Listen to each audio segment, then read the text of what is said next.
Olá pessoal, aqui é o professor Giovanni Barbosa e hoje nós vamos falar sobre sustentabilidade.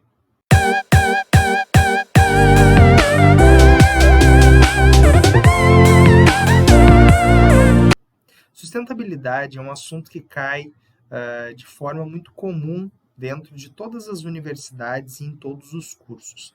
E hoje eu vim tentar trazer de uma forma bem ampla e bem direta alguns conceitos principais que devem ser entendidos.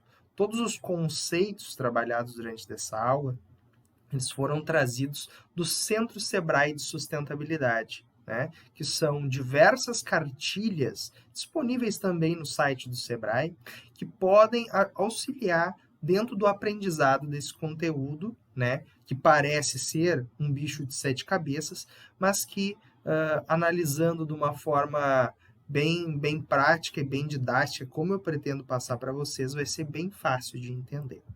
Né? Então, quais são os desafios e as vantagens da sustentabilidade? Segundo o grupo Brundtland, é preciso que a economia humana seja capaz de suprir as necessidades das gerações presentes sem comprometer a capacidade e as gerações futuras atenderem às suas próprias necessidades.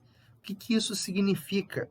Isso nos quer dizer que a gente tem que ser capaz de suprir os recursos que nós temos, de nos alimentar, de sobreviver, de ter a nossa moradia e a nossa alimentação, sem que o nosso consumo seja exagerado a ponto de deixar faltar para as gerações futuras. Os meus filhos, os teus filhos, os seus netos, que eles também possam usufruir dos recursos que a natureza disponibiliza. E aí a gente chega neste tripé da sustentabilidade, que nos traz alguns conceitos importantes no que diz respeito à gestão empresarial. Tá? Então, o que nós precisamos considerar em relação à sustentabilidade e desenvolvimento empresarial? Primeiramente, o crescimento econômico, né? A rentabilidade, o crescimento, transparência, gestão de risco, né? Sem deixar de lado a responsabilidade social, que vem aí a ser a diversidade, saúde, segurança ocupacional, capacitação, treinamento, né? Mas também sem deixar de lado a questão de proteção ambiental. E aí nós podemos falar em eficiência energética, em gestão de recursos hídricos, em regestão de resíduos, que são assuntos que nós vamos ver nas aulas seguintes, certo? E todos esses todo esse tripé, ele tem um objetivo, que é desenvolver a sustentabilidade corporativa. Né? Ele nada mais é do que um equilíbrio entre os fatores ambientais, sociais e econômicos para, ao mesmo tempo, trazer resultados para a empresa, trazer lucratividade de forma eficiente e de forma a não prejudicar o meio ambiente, de forma sustentável. Né? Ou seja, a sustentabilidade dos negócios, ela tem que se desenvolver em três vieses, que são os aspectos ambientais, os aspectos econômicos e os aspectos sociais. Né? Ambientais relacionando diretamente ao meio ambiente e aos recursos hídricos, recursos físicos, ao social, que desenvolve a comunidade, a sociedade e as pessoas que vivem ao entorno dessa corporação, e o viés econômico, né, que é justamente a empresa ser viável financeiramente. Né? E aí a gente já traz uma frase do John Elkington, que diz: o lucro não deve ser o principal objetivo da empresa. O lucro é apenas uma parte essencial para que a empresa busque sempre cumprir a sua missão. A missão deve ser o objetivo principal da empresa. E aí já entra mais num viés estratégico, aonde a empresa quer chegar. Mas todos esses fatores, quando trabalhados juntos, desembocam no tripé da sustentabilidade. E aí nós vamos trazer algumas vantagens que essa cartilha nos traz no que diz respeito às práticas sustentáveis. Então, através de práticas sustentáveis, nós vamos poder ter uma redução de custos derivada dessa melhor gestão ambiental. Nós vamos ter uma melhoria da imagem das vendas, né? Olha que legal, uma empresa que se preocupa com o social, uma empresa que se preocupa com o meio ambiente, vai ter uma visão diferenciada no que diz respeito ao público e assim atrair mais vendas. Vamos ter um fortalecimento e fidelidade à marca do produto, porque esse consumidor e essa nova geração de consumidores que tem vindo nas últimas décadas tem trazido consigo uma preocupação social com relação ao meio ambiente. Então, mantém a fidelidade. A valorização desta empresa na sociedade do mercado, né? Um ganho em tributação com possibilidade de isenções fiscais, né? Ou seja, o governo tem alterado as suas leis da área do meio ambiente, dando incentivos fiscais para as empresas sustentáveis. Produtividade, pelo maior empenho e motivação dos funcionários, né? Imagina que legal, um funcionário que trabalha com uma empresa que se preocupa com o meio ambiente. O retorno publicitário com a divulgação de mídia espontânea, né? Ou seja, as ações que são desenvolvidas por essa empresa, tendo um bom relações públicas que saiba desenvolver isso, né? Pode trazer uma imagem positiva para a empresa. Contratos com o setor público que tendem a selecionar essas empresas ecologicamente corretas. E contatos com grandes empresas também que necessitam, dentro da sua cadeia produtiva, fornecedores que tenham valores iguais. Eu, na minha empresa, procuro contratar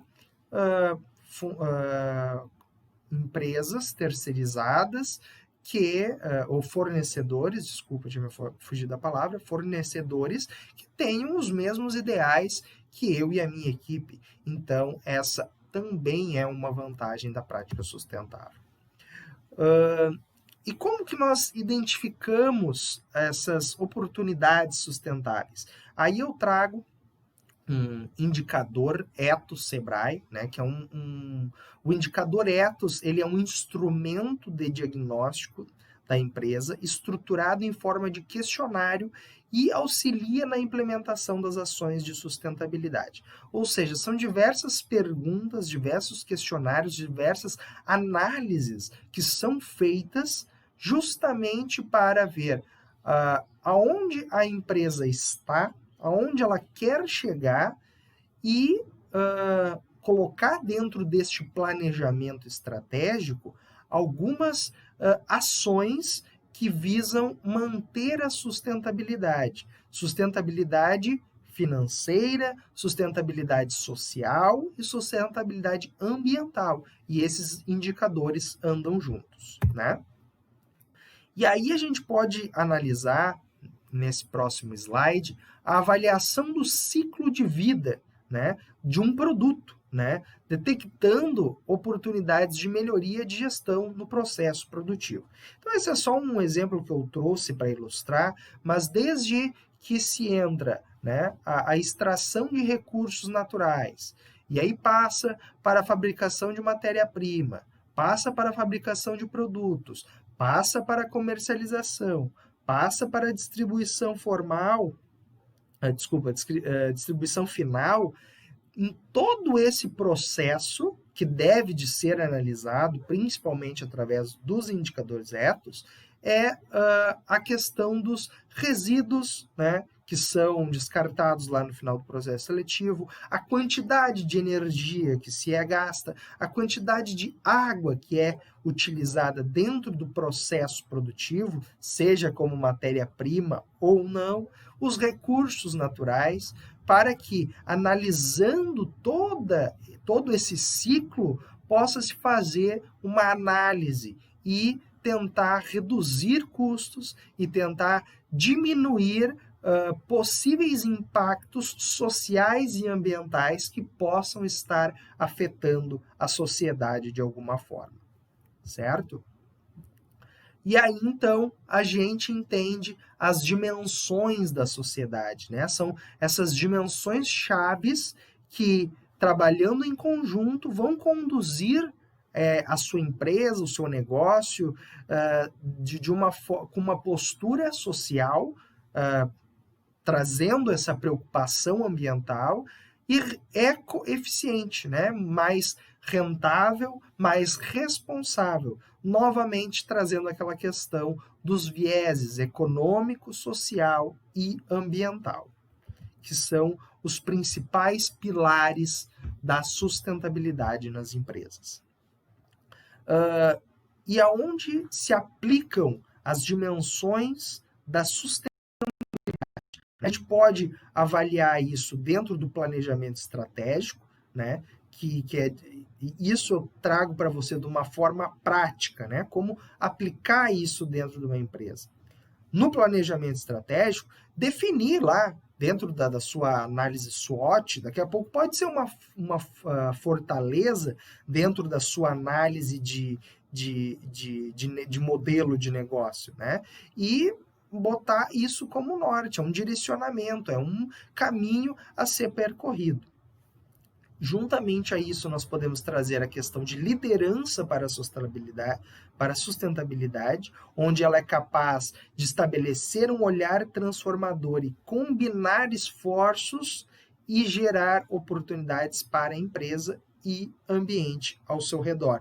Ou seja, motivar, engajar a sua equipe, ser um líder que valoriza, é aquela história de dar o exemplo, saiu da sala, apagar a luz. Esse é um exemplo que um líder para a sustentabilidade vai poder passar para os seus liderados e para a sua equipe.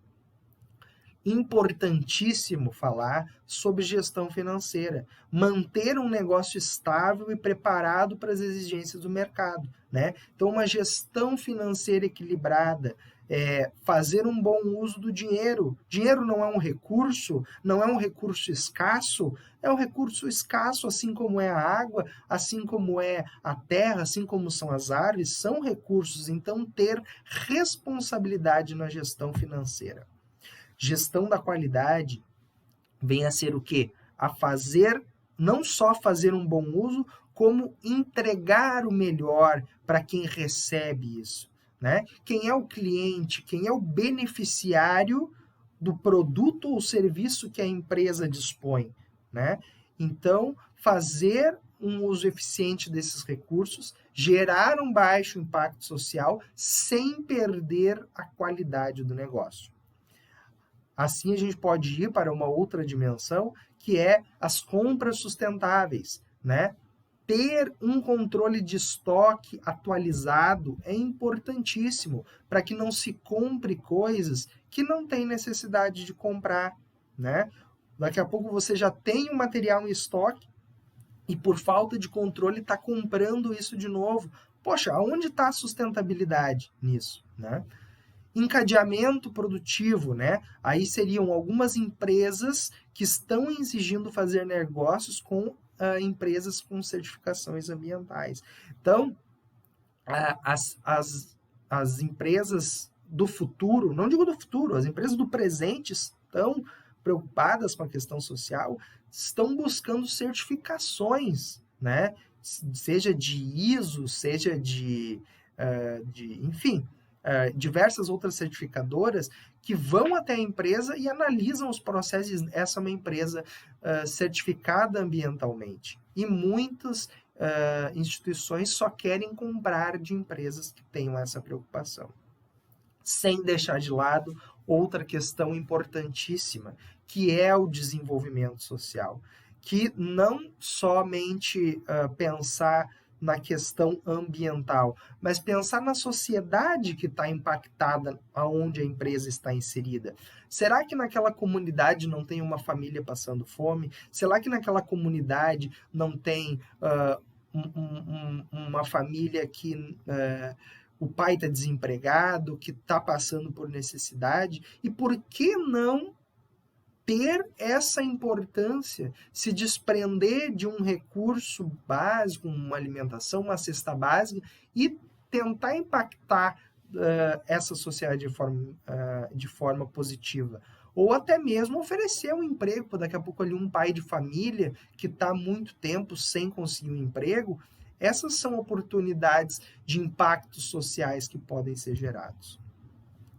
Gestão de pessoas, onde nós falávamos anteriormente sobre liderança, está completamente ligado ao setor de gestão de pessoas. Valorizar os esforços de quem aplica a sustentabilidade durante o dia. Então, daqui a pouco viu ali um funcionário, saiu, apagou a luz, né, ou fez a reciclagem de lixo, por que não motivar, parabenizar e no longo do caminho mais pessoas podem entrar e se sentir motivadas a fazer o mesmo. A gestão ambiental, né? Então, atividades lucrativas com alto valor social, mas utilizando de maneira racional os recursos naturais. Então, evitando ao máximo o desperdício de qualquer recurso. Uso eficiente da água, que também é um recurso, e aí a gente pode falar em reutilização, tratamento de água, reutilização de água da chuva, né? E não só isso, mas também não fazer contaminação de rio, de lago, né? A água, ela é um recurso fundamental para a nossa vida. E além disso, a gente pode falar sobre o gerenciamento de resíduos sólidos, né? E aí cabe a importância em nós diferenciarmos os resíduos sólidos, que eles são possíveis de ser reaproveitados, e os rejeitos. Os rejeitos eles já esgotaram todas as possibilidades de aproveitamento. Esses são os lixos. Então, resíduo sólido não necessariamente é lixo. Resíduo sólido pode ser um papelão. Papelão ele pode ser reutilizado, né? Então, ele não deixou de fazer parte dessa cadeia de sustentabilidade. A partir do momento que ele foi reciclado, ou que ele foi danificado, ou que ele não tem mais condições de ser utilizado de forma alguma, bom, aí sim ele é um rejeito. Aí nós vamos ter que falar na forma do correto descarte, dependendo, né, do que for esse resíduo que vai ser descartado.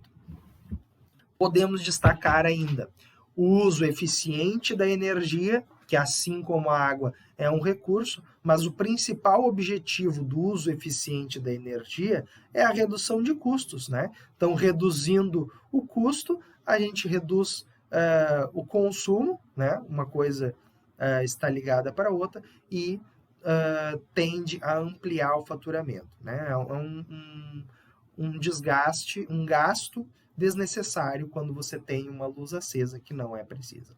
Estar atento às leis e normas de certificações, como nós falávamos anteriormente, elas são cada vez mais exigidas nas contratações, de acordo com padrões de mercado, né? E mercado e consumo consciente, rever os hábitos, né? As necessidades de compra. Tem necessidade, isso a gente vê muito mais presente dentro da nossa casa, que às vezes a gente acaba consumindo coisas que não precisa. Mas isso também está ligado dentro das empresas. Às vezes comprar aí papel para gastar uma folha em branco para imprimir um e-mail que não precisa, poxa, será que precisa imprimir esse e-mail? E se precisa, será que não pode ser num papel de rascunho? Né? Essas são questões.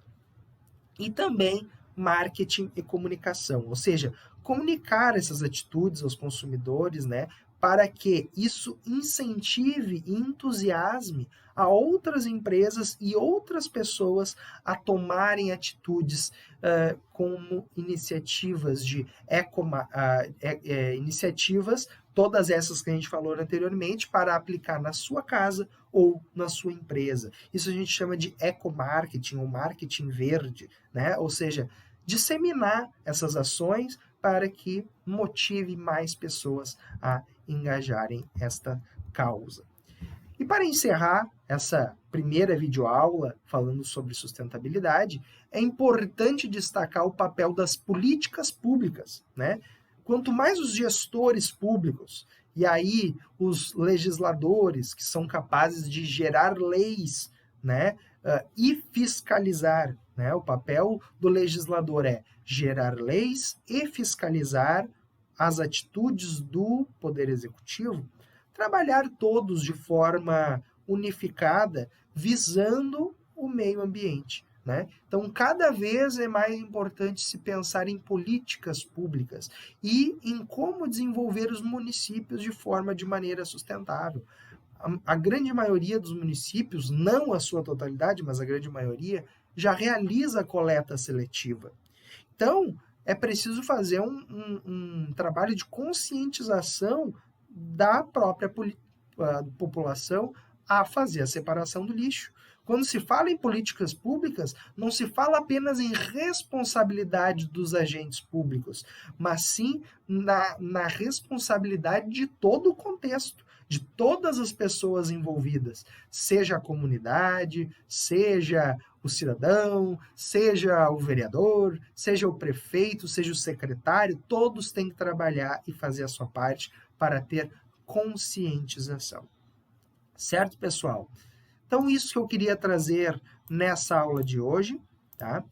Os conteúdos dessa aula estão disponíveis na cartilha gratuita do Sebrae pela internet, onde tem cartilha sobre sustentabilidade, gestão da água, eficiência energética e gestão de resíduos sólidos. E eu queria deixar aqui o meu muito obrigado para quem assistiu essa aula.